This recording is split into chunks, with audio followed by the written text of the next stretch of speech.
जिल्ह्यात नव्हे तर मराठवाड्यातच काय पण महाराष्ट्रातही सापडणार नाही। ज्या ठिकाणी स्मशानभूमी शेड नाही असे गाव म्हणजे गंगापूर तालुक्यातील देरडा हे गाव आहे। स्थानिक आमदारांना विचारले असता आमदार रमेश बोलणारे यांनी या ठिकाणी स्मशानभूमी शेड लवकरच उपलब्ध करून देतो असं आश्वासन दिलं। परंतु हे आश्वासन पूर्ती अशा अनेक नेत्यांनी दिली होती, परंतु हे आश्वासन पूर्ती होती की नाही हे ग्रामस्थांना चिंता लागली आहे। कारण सध्या परिस्थितीचा विचार केला देरडा या गावाला स्मशानभूमी शेडच नसल्याने उघड्यावर अंत्यविधी करावा लागतोय। पाऊस पाण्यामुळे अंदाज येत नाही।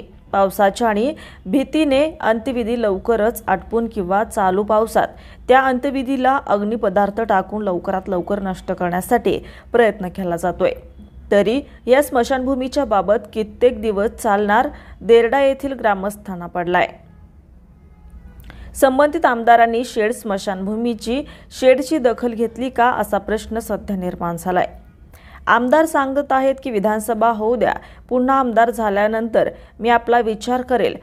पाहता सविस्तर चर्चा।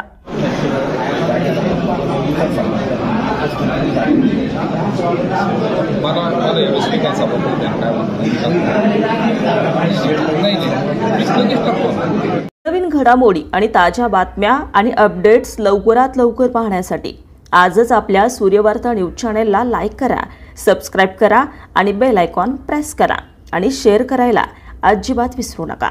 धन्यवाद।